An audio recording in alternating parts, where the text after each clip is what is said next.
I used to go out to this place called Shelter Island, New York. And the cool thing about the island was it was all sorts of cornfields, and there was this one place called the chicken field. The chicken field was perfectly flat, and no one built there. No one built a house there. And the reason no one built a house there was because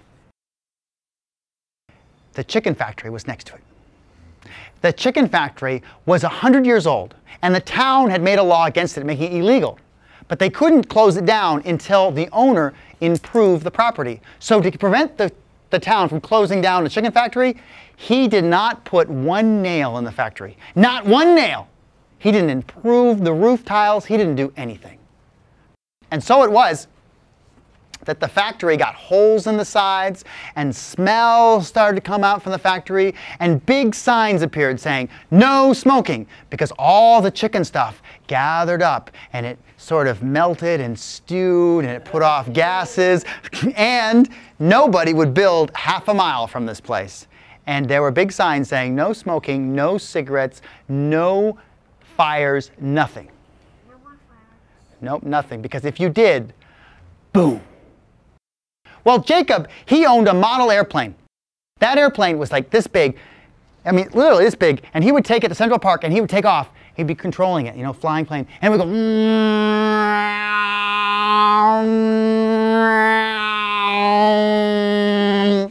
it was so cool until he decided to land it. And when he decided to land it, you know what happened? It would hit something. And it would be smashed into 1,000 pieces. It hit all sorts of things. Cars, trucks, bicyclists, police officers, fire trucks. Exactly. And he'd take all the pieces then, as many as he could get, he'd take it home, and he would put it back together, and it would take him 3 months. And he said to me one day, "Eric, I got to get to a place where it's flat." I said, "Well, I know just the place, the chicken factory. The chicken factory field, it's perfectly flat." So we took the plane, we broke it into 3 pieces, we put it in the trunk. But before I tell you about the ride out, I got to tell you about something else. We had a cat. His name was Batcat. And the reason his name was Batcat is because he had white fur here. And this is the part of the story that is completely and totally true. Batcat was called Batcat because he went out our kitchen window one day and he bopped across the alley up. The other building across was offset like this. He went from window to window to window to window to window to window to the 12th story. And he beat up the Doberman Pinscher in that apartment. He took its food. And then the people came home, saw him. He jumped out the window on the 12th story, and they were like, "Ah!" And they looked, and they watched him go down. The alley was 5 feet wide because he was hungry. He wanted more food. He was Batcat. He could do tricks. He'd be walking along. You ever see a cat walk along, just walk along, and all of a sudden he didn't think you were watching. He'd go, "Ha! Ha! Ha! Ha!"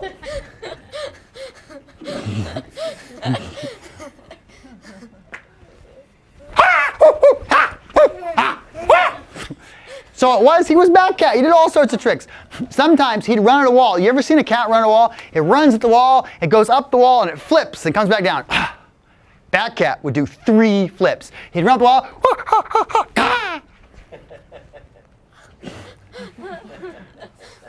And then Batcat would corner a wall. You ever seen a cat corner a wall? He would go up around the corner sideways, except most cats, they corner and they come back down, but Batcat, no. Batcat would go around the corner. He would go along the entire wall. And then he'd get to the second corner. He'd just be getting up speed. He'd keep going right along the second wall. He'd get to the third corner and he'd come back down. He'd run along the wall sideways. He clearly doesn't believe me, but I'm telling you, I saw it with my own eyes. So it was that we decided to take the cat with us and Jacob and his plane out to Shelter Island. We all got in the car. We were driving out. We were just sitting there driving. My little sister's in the car with us. And Jacob goes, "Oh no!" "What? What? What happened?" "I forgot the weight." "What weight? I don't understand." "There's a weight in the plane. It keeps the plane stable." "Well, how much weight is it?"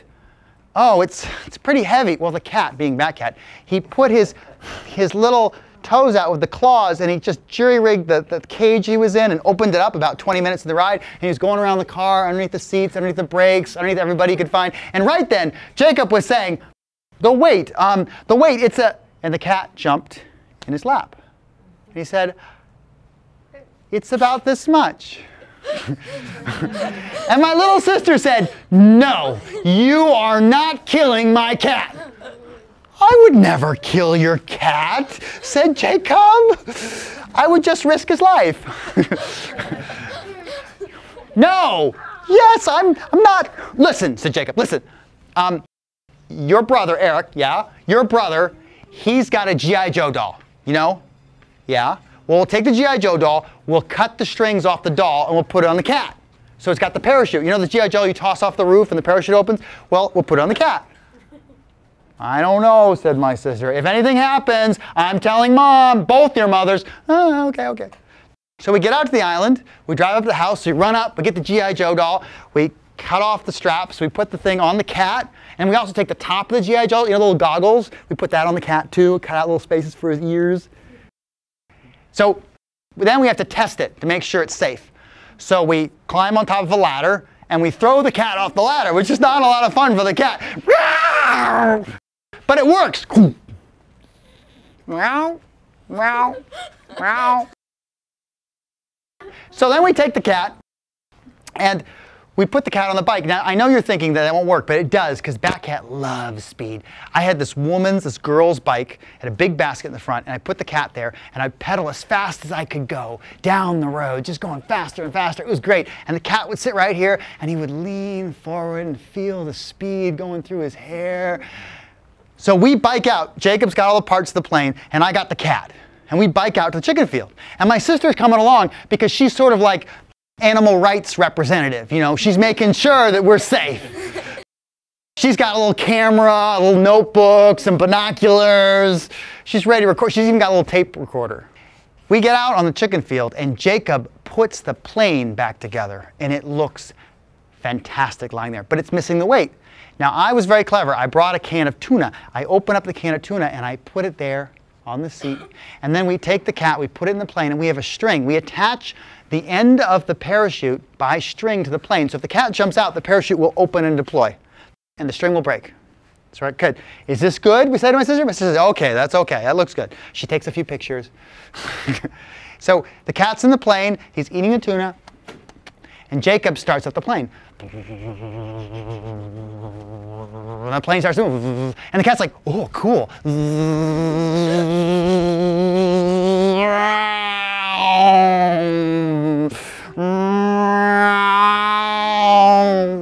And the cat's like, "Wow, I've never seen the world from this view." He's kind of looking around, seeing things. He's Batcat, he's cool, he's up there. Now, I told you about the chicken factory, how there are holes in the walls. Well, the crows like to sneak in and eat the food, and that's just what happened. The crows gathered and gathered, and now one of those crows comes flying over. "Ha! Ha! Ha!" He's never seen a cat in a plane before. "Ha!" And Batcat's flying along.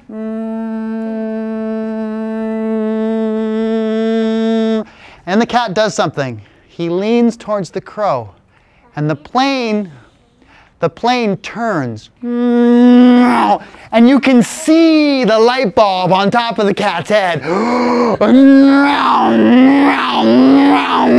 And there's the crow.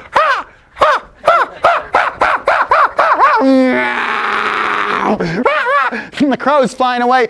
And Jacob's like, what are you doing? Don't fly the plane over there, Jacob. "I can't help it. The cat's got control. The cat's got control. Get yourself together, Jacob. The cat's got control. It's controlling the plane." My sister's like, "You two are in so much trouble." Busted. Yeah, exactly. Busted. So the plane flies around the chicken factory. The chicken factory is the size of a football field, 300 feet long. Along it flies, behind that huge structure, it's gone.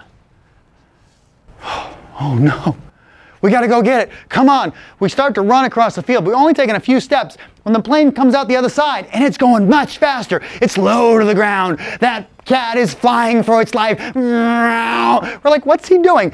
Cat's controlling the plane, going close to the ground as fast as he can, right towards us. We're like, "What? Why is he coming?" And then we see it.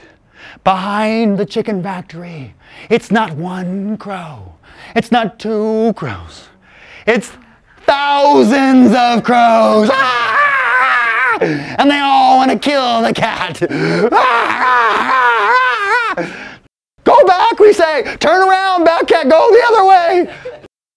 But the cat's not controlling the plane anymore. He's just flying. He's frozen stiff. He doesn't freeze for much, but this is one of those occasions. And Jacob sees his opportunity.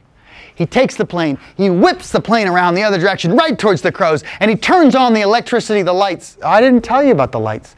You see, lights on a model plane don't make any sense because you can't fly a model plane in the dark. Well, you can fly it in the dark, but you can't land it in the dark. And then you never see it again.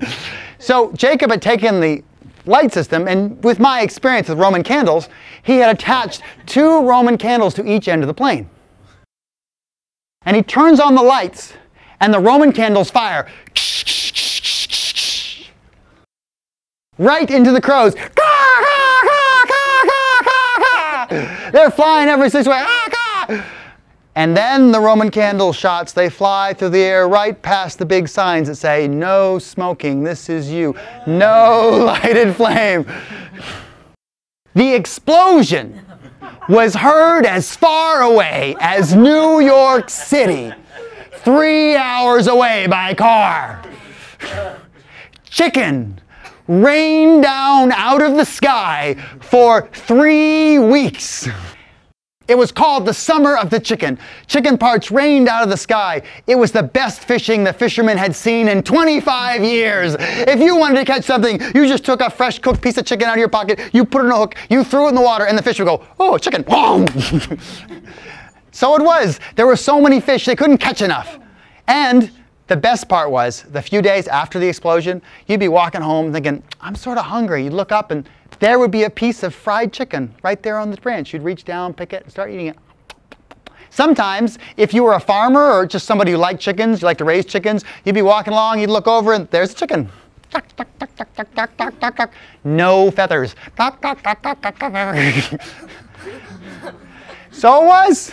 One woman came home to her kitchen the day after the explosion, and she smelled cooked chicken, and she went to her kitchen and she opened up the stove, and the stove was off, and there was a hole in the back of the stove, and the explosion had blown a fully cooked, honey-stuffed, roasted chicken into her house, through the wall, through the back of the stove, into the stove itself. And she just took it out, cut it up, and had a meal. Yeah, for real. So it was that my sister looked at us and said, "You two are in so much trouble." Where's the cat? We look up at the sky and we see, there is the cat floating down on a parachute. And in his arms is a pre-cooked, honey-stuffed, roasted chicken.